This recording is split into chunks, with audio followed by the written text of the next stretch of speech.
राम जी के मंदिर में जाएंगे तो राम जी का श्रृंगार केवल पंडित जी करेंगे, या राम मंदिर के जो पंडा होंगे वो करेंगे। देवी के मंदिर में जाओगे तो देवी जी का श्रृंगार पंडित जी करेंगे, या जो वहां पर मठाधीश पीठाधीश जो होंगे वो करेंगे। कृष्ण मंदिर में जाएंगे तो उनका श्रृंगार भी भगवान पंडित ही करेंगे, या वहां का जो पंडा होगा वो करेगा। पर पूरी दुनिया में केवल एक देव महादेव ही एक ऐसे हैं कि जिस मंदिर में जाओ लोटा भर के पानी चढ़ाओ और तुम्हारी मर्जी पड़े जैसा श्रृंगार करे। शंकर कहीं भेदित नहीं है, शिव कहीं भेद नहीं।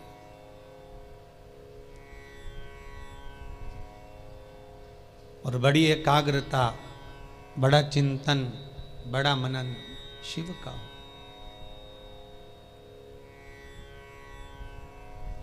सब दूर जाकर झोली फैलाकर कहना पड़ेगा कि हमको ये दे दीजिए। शंकर के पास जाकर झोली फैलाकर कहना नहीं पड़ेगा कि हमको दे दीजिए। केवल अगर आप शंकर के चरणारविंद तक पहुँचे हो या शिव महापुराण तक कभी भूल से भी आप पहुँच गए हो तो ये आप आने वाले नहीं हो, आपकी सामर्थ्यता नहीं है कि आप शंकर के करीब पहुँच जाएं, शिव महापुराण तक पहुँच जाएं। ये तो स्वयं शंकर को कोई करुणा करना होगी, शंकर को कोई दया करना होगी, कुछ कृपा करना होगा। इसलिए बाबा ने आपको बुला लिया, बाबा ने आपको दर्शन दे दिया। वो शिव पर से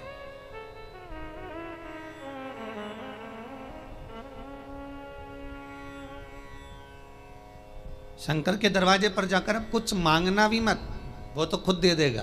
बस जाकर बोल देना कि बाबा ऐसी बात है।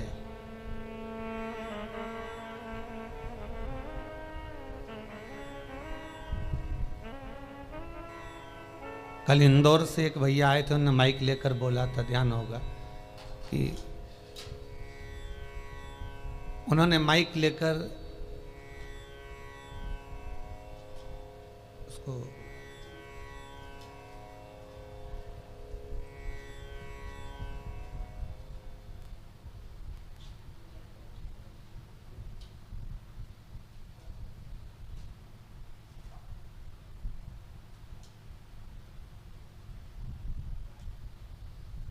माइक लेकर बोला था कि भाई बाबा छोटा सा बालक है, आईसीयू में पड़ा हुआ था, पर भगवान शिव की करुणा ऐसी हुई, उसने कोई उपाय ऐसा कर लिया कि बालक आईसीयू से भी हट गया और यहाँ वो लेकर भी आ गए। आपकी उपासना, आपका भजन, आपका कीर्तन, आपका नाम जाप, आपका स्मरण कभी खाली नहीं जाता, कभी नहीं। वो भक्ति के एक पन्ने पर लिखा हुआ है।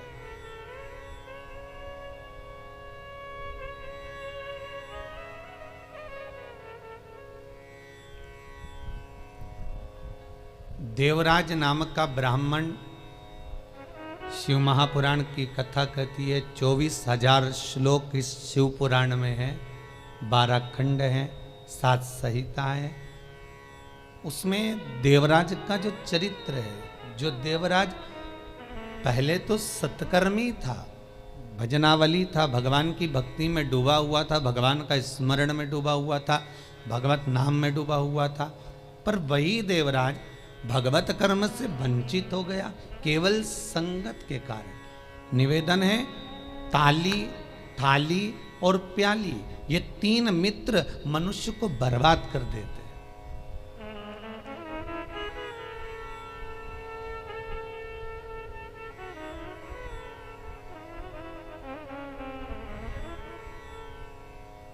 एक प्रशंसा करने वालों से दूर रहना, बहुत जल्दी बर्बाद करेंगे ये महाराज।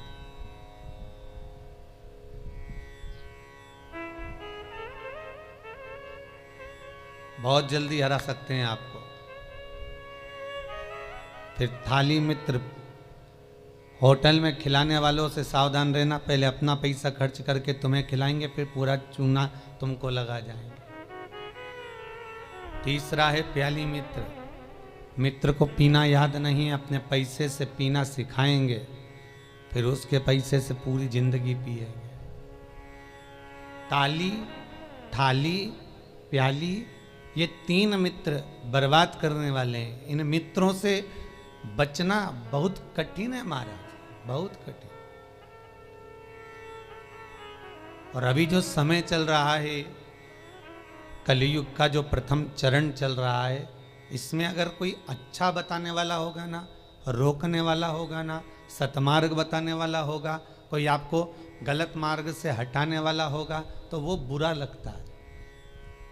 और जो आपको खड्डे में ले जाकर पटक दे, चूना लगा दे, लाखों करोड़ों में नीचे उतार दे, व्यापार व्यवसाय में कहीं ना कहीं ले जाकर गलत काम में तुमको फंसा दे, वो तुम्हें बहुत अच्छा लगेगा। ये कलयुग का जो फेर है, कलयुग का जो क्रम है, वो ये निश्चित कर देता है कि आपको सतमार्गी ठीक नहीं लगेगा।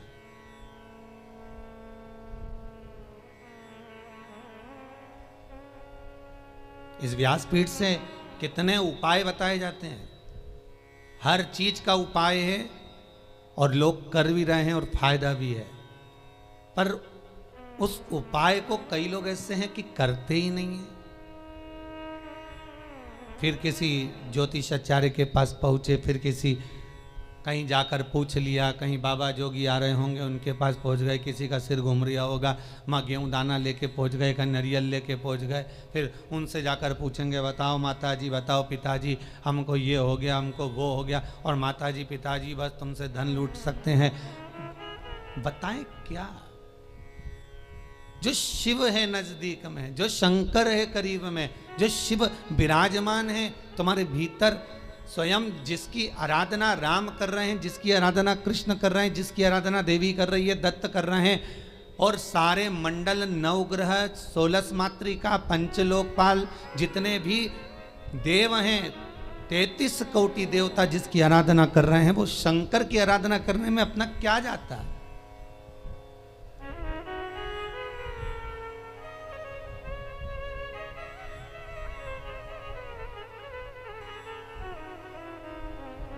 स्वयं भगवान कृष्ण को जब पूतना दूध पिलाने के लिए आई और विष पिलाने के लिए पूतना आ गई, तब भगवान कृष्ण दूध तो पी लिया, पर जब विष पीने का समय आया तो भगवान कृष्ण उसी समय पर शंकर भगवान को याद करते हैं। भोलेनाथ जी आओ। शंकर भगवान ने पूछा क्यों कृष्ण? कन्हैया जी कहते हैं दूध तो मैं पी सकता हूं, पर विष पीना मेरी सामर्थ्यता नहीं है, इसलिए आप मेरे गले में आकर बैठ जाओ। भगवान शंकर भगवान कृष्ण के गले में आकर बैठ गए और सारा विष पूतना का पी गए। स्तनों का जो विष था जब शंकर भगवान पिए तो शंकर भगवान को भी चक्कर आ गए। चक्कर आकर नीचे की ओर भगवान गिरे। तब भगवान कृष्ण को लगा करूं क्या? भगवान ने एड़ी का प्रहार करा और मानसी गंगा को प्रकट करा। गंगा का जल शंकर भगवान पर चढ़ाया, तब जाकर भगवान शिव के चक्कर मिटे। इसलिए आज भी उस मंदिर का नाम चकलेश्वर महादेव है।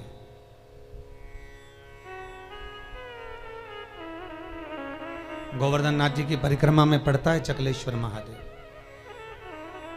भगवान को स्वयं चक्कर आ गए। इतना विषैला विष, इतना प्रबल विष शिव धारण करे तो क्या? कृष्ण, राम, दत्त जितने भी हैं सब भगवान शंकर से ही ले सकते हैं, शिव से।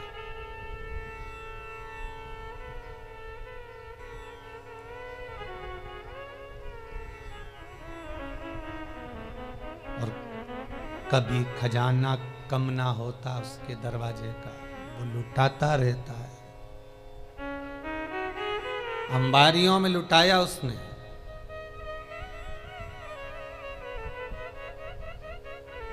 जब विदर्भ राज भीष्मक की कन्या रुक्मणी ने भगवान कृष्ण को वर्ण किया, तब भगवान कृष्ण स्वयं ब्राह्मण से कहते हैं कि रुक्मणी जी से जाकर कह दो कि तू जगदम्बा के मंदिर पर पहुंच जा, मैं तुझे लेने के लिए पहुंच जाऊंगा।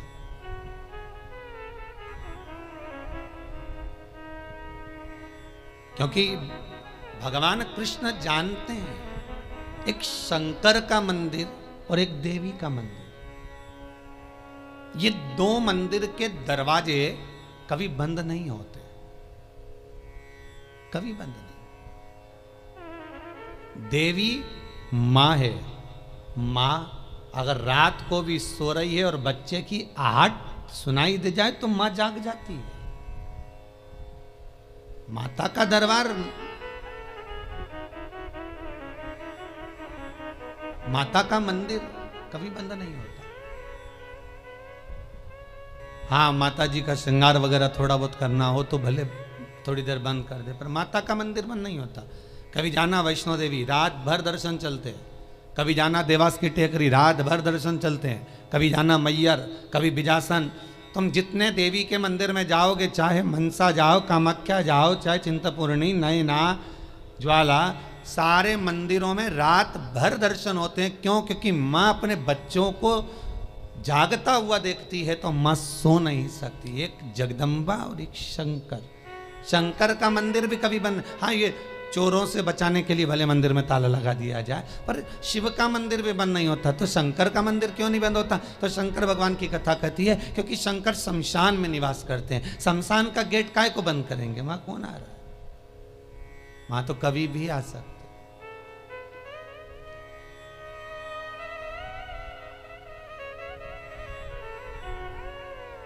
शिव भस्मीधारी, शिव त्रिपुंडधारी, त्रिकालदर्शी, उसका भी दरवाजा बंद नहीं होता। कोई शंकर से पूछे कि तुम कितनी बजे सोते हो? भगवान शंकर से कोई पूछ ले या माता रानी जगदम्बा भवानी से कोई पूछ ले, तुम सोते कब हो? चलो वो भी जाने दो, तुम घर की मां से पूछ लेना, मां तो कितनी बजे सोती है? जरा सी बच्चे की आहट आई, जग जाएगी। भले बच्चा छोटा है तब की भी बात जान दो। बच्चा अगर बड़ा भी हो गया ना, कॉलेज भी पढ़ रहा है, खूब अच्छी नौकरी वोकरी भी करने की तैयारी कर रहा हो या नौकरी कर भी रहा हो ना, तो भी माता का हृदय माता का होता है। अगर बच्चे की जरा सी रात्रि को पढ़ने बैठा हुआ है, बैठा, भले बड़ा बच्चा है और रात को अगर पढ़ाई कर रहा है, कितनी बजे बेटा पढ़ने बैठा और कितनी बजे तक पढ़ा, माता को बेटे को बताने की जरूरत नहीं होती। बेटा बताए ना माँ को तो भी माँ जान जाती है कि रात को तू 4 बजे तक पढ़ रहा था, ले मैं चाय बना कर ला देती। ये माता की आहट है, ये माता की वात्सल्यता है, ये माता की करुणा है।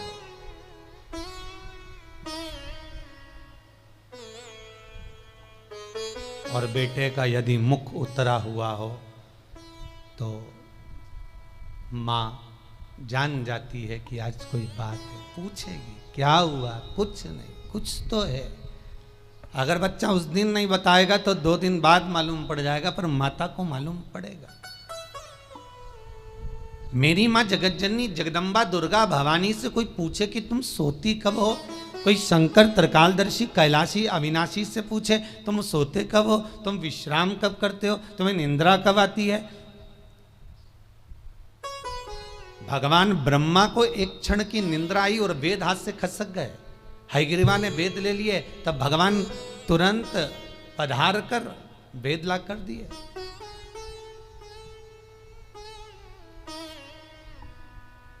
भगवान विष्णु 4 महीने के लिए सोते हैं। देव सोनी एकादशी पे सो गए, अब देव उठनी आएगी ना कार्तिक में, तब बढ़िया चकाचक उठेंगे। दत्त भगवान भी सोते हैं। सारे 33 कोटि देवताओं के सोने का श्रृंखला लिखी हुई है कि कौन देवता कहाँ कितने समय के लिए विश्राम करता है, कितने समय के लिए आराम करता है, कितने समय के लिए कौन सा देवता कब निंद्रा ग्रहण करते हैं, ये सब कुछ शास्त्रों में लिखा हुआ है। पर एक देव अधिदेव महादेव के लिए कहीं नहीं लिखा कि शंकर भगवान कितनी घड़ी, कितने पल, कितने क्षण सोते हों।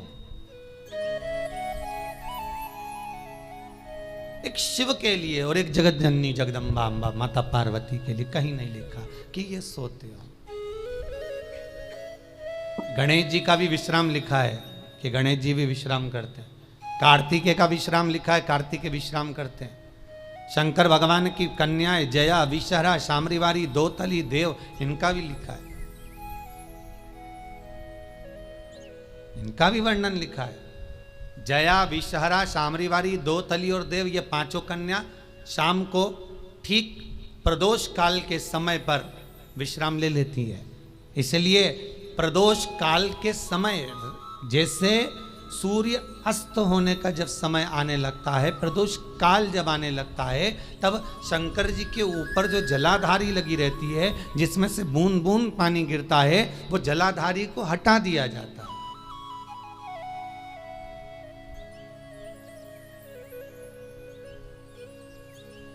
पर भारत की भूमि पर 4 मंदिर ऐसे हैं जहां पर जलाधारी नहीं हटती, जहां पर निरंतर जलाधारी में से जल गिरता है, निरंतर।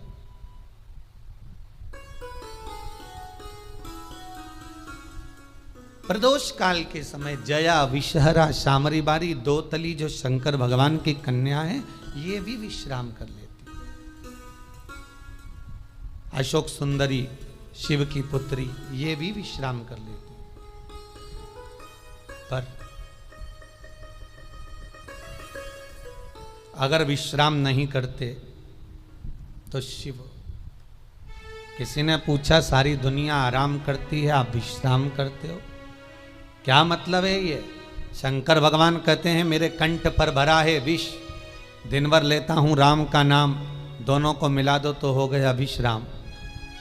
शिव विश्राम भी कर रहे हैं तो वो वाला विश्राम नहीं कि कहीं पलंग पर, कहीं सैया पर, कहीं जाकर सो गए, आराम कर लिया, या तकिया लगाकर सो गए। भगवान राम का दर्शन करोगे तो सोते हुए दर्शन मिल जाएगा, कृष्ण का करोगे तो सो रहे हैं रुक्मणी जी चरण दबारी, श्री जी बाबा का करोगे तो ठाकुर जी सो रहे हैं, श्रीमद वल्लभाचार्य जी चादर उड़ा रहे हैं, सारे देवताओं का दर्शन करोगे आपको तो मिल जाएगा। पर शंकर का सोता हुआ फोटो कहीं मिल जाए आपको कि वो विश्राम कर रहे हैं और कोई उनके चरण दबा रहा हो या कोई उनका चरण डोला रहा हो, तो वो बहुत कठिन।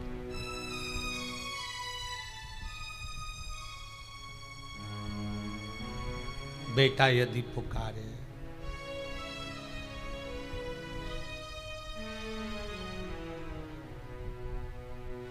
एक वो पहले एक भजन चलता था, वो बेटा जो पुकारे माँ को आना चाहिए,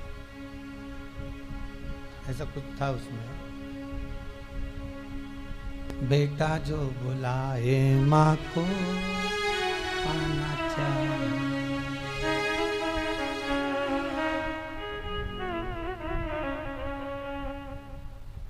माता के चरणों में शीश नवाना चाहिए, बेटा जो बुलाए माँ को आना चाहिए। वो बुलाए, माँ भी जाग रही है अपनी संतान के लिए। अभी ये 7 दिन की जो पुरुषोत्तम शिव महापुराण की कथा है, ये जब विराम होगी उसके बाद में शिव शक्ति शिव पुराण प्रारंभ होगी। उसमें सारे माता के एक एक भाव, जगत जननी जगदम्बा ने अपनी बिछोड़ी चूड़ी केश फेंक कर भी किस किस का उद्धार कर दिया और किस किस को मार दिया, वो तक का वर्णन है मारा।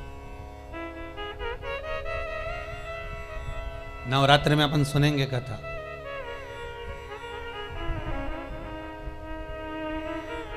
विश्रामता नहीं है भगवान। एक बार शंकर भगवान माता पार्वती को लेकर पहुंच गए सुंदर आनंद में, अमर गुफा में।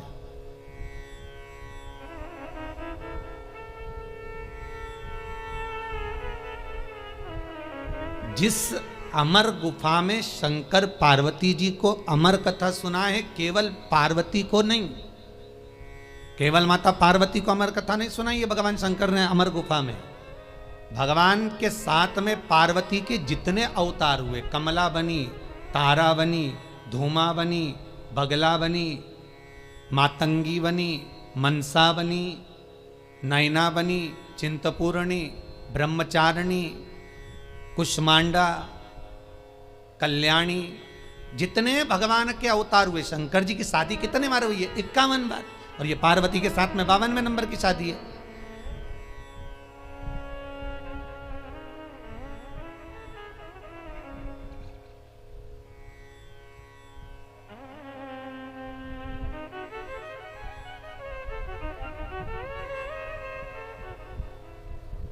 कई बार ये भगवान की शादियों के पीछे भी झगड़ा होने लगता है, भाई लोग उसमें भी झगड़ लेते। एक गांव में एक पंडित जी कथा करने आए, उन्होंने सुंदर महाभारत सुना दी, सुनाई तो उसमें सब अच्छा अच्छा सुना दिया, द्रौपदी का चरित्र भी कह दिया, 5 पति थे, ऐसा था वैसा था।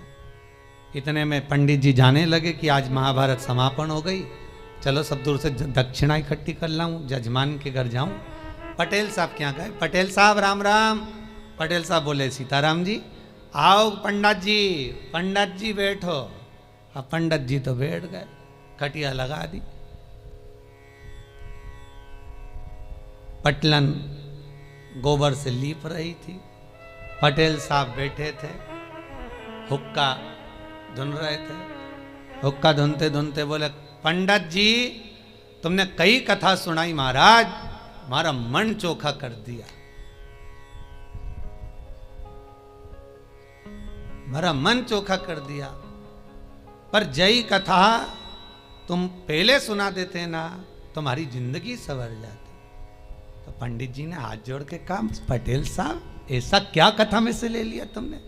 अरे पंडित जी, जैसे वो युधिष्ठिर, अर्जुन, नकुल, सहदेव, भीम सब जुआ खेल रहे थे, ने हार गए, उनके पास हारने का कुछ नहीं था, तो उन्होंने अपनी पत्नी के लगा दिया। मैं भी एक बार हार रहा था, मेरे को क्या मालूम था, ने पटलन के लगा दिया था।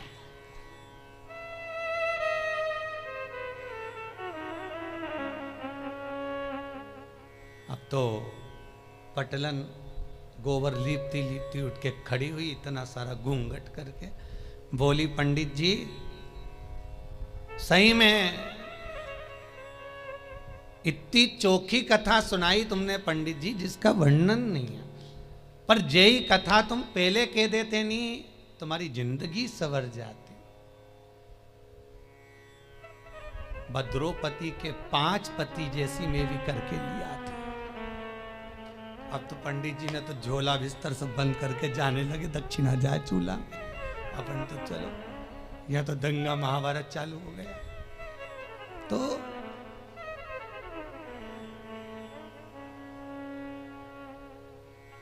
केवल पार्वती को अमर कथा नहीं सुनाई जा रही है, शिव महापुराण की कथा कह रही है, पार्वती अकेली कथा नहीं सुन रही है।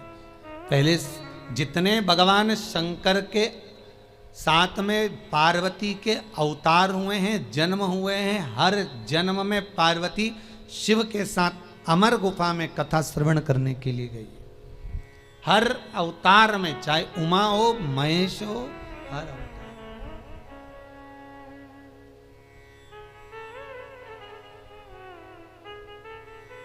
और निवेदन करूं आपसे, जितने लोग ऑनलाइन कथा को श्रवण कर रहे हैं, यूट्यूब फेसबुक पर सुन रहे हैं, उन सभी को निवेदन करूंगा, आप पुरुषोत्तम शिव महापुराण का 4th भाग श्रवण कर रहे हो।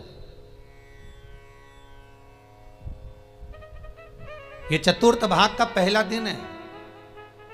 आप अगर पूरी कथा को श्रवण कर रहे हैं, सावन से सुन रहे हैं, भादो से सुन रहे हैं, जितने भी समय से आप कथा सुन रहे हो, वो आपकी मर्जी है। पर शिव महापुराण की कथा कहती है कि जैसे पार्वती बार बार जन्म ली है और जन्म लेकर अमर गुफा में कथा श्रवण करने के लिए गई है, शिव महापुराण की कथा कहती है जो एक बार एकाग्र चित्त मन से शंकर की कथा को सुनता है, ये इसका एक जन्म नहीं, ना जाने कितने जन्म का पुण्य इसका प्रबल होता है, तब जाकर ये शंकर की कथा को श्रवण कर पाता, तब ये शिव का अनुमोदन कर पाता।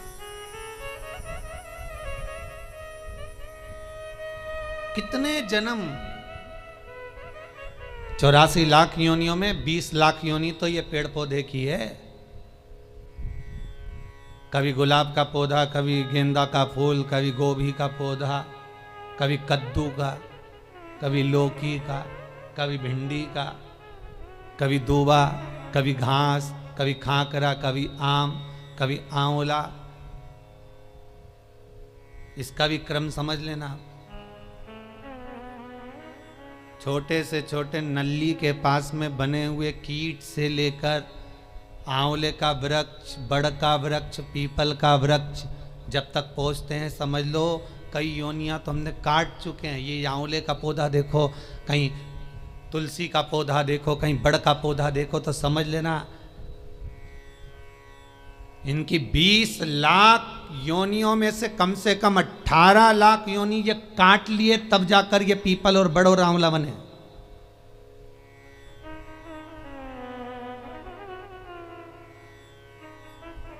चौरासी लाख योनियों में 40 लाख योनियां तो यही निकल गई पेड़ पौधा में बची हैं। तो ये सब कीट पतंगा, मच्छर, कीट, ये सब।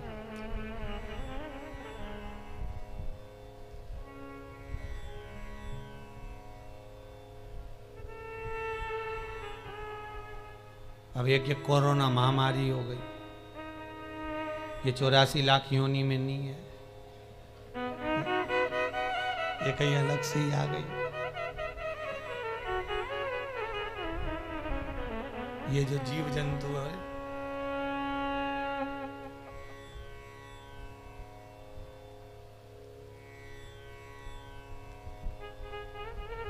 आज एक माता जी आई थी चौरसिया परिवार की, वो कह रही थी गुरुजी हमारी बहन मर गई पर हम जा ही नहीं सके। मैंने कहा अच्छा हुआ नहीं गई, नहीं तो तू भी चली जाती। कहा जाए, अरे गुरुजी ऐसी बीमारी आई कि रिश्तेदार उन मर रहे पर जा नहीं सक रहे। हमने कहा बिल्कुल मत जाना, नहीं तो ऊपर मीटिंग करते हुए मिलोगे, बिल्कुल ना जाइए। इतनी बुरी बीमारी, बेटा बाप को ना देख पा रहा है, बाप बेटे को ना देख पा रहा है, भाई बंधु को ना देख पा रहा, कुटुंब कबीले को ना देख पा रहा। और तो और जब मर गया तो 13वें का भोजन खाने बामन भी नहीं आ रहा है। कितना विचित्र है।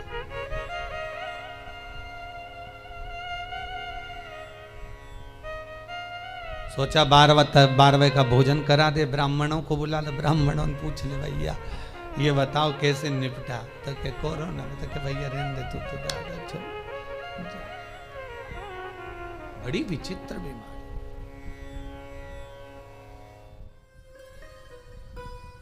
और मान लो बहुत ज्यादा दुख है, बहुत ज्यादा तकलीफ है, बहुत कष्ट है, तो फिर विष्णु पुराण का एक उपाय जरूर कर देखना। महाराज विष्णु पुराण में स्पष्ट कहा है कि कार्तिक का प्रथम दिन किसी नदी में स्नान कर कर, तालाब में स्नान कर कर, नदी तालाब नहीं हो तो घर में ही स्नान कर कर, घर के दोनों दरवाजे पर, घर के बाहर दोनों दरवाजे पर घी का दिया लगा दें। उसमें एक कमल गट्टा, किराने की दुकान पे मिलता है काला कलर का कमल गट्टा, एक एक डाल दें नाम और गोत्र बोलकर, और शाम के समय पर एक दिया घर की देहली पर प्रतिदिन कार्तिक के महीने में लगा दें। महाराज विष्णु पुराण का उपाय। अगर ज्यादा तकलीफ है, बहुत कष्ट है, बहुत ज्यादा कष्ट के व्यापार चल ही नहीं रहा, कर्जे में लदालूम हो गए, यहां तक गति हो गई कि मरने तक की सोच लिया, तो वो कार्तिक के महीने में कर लिया।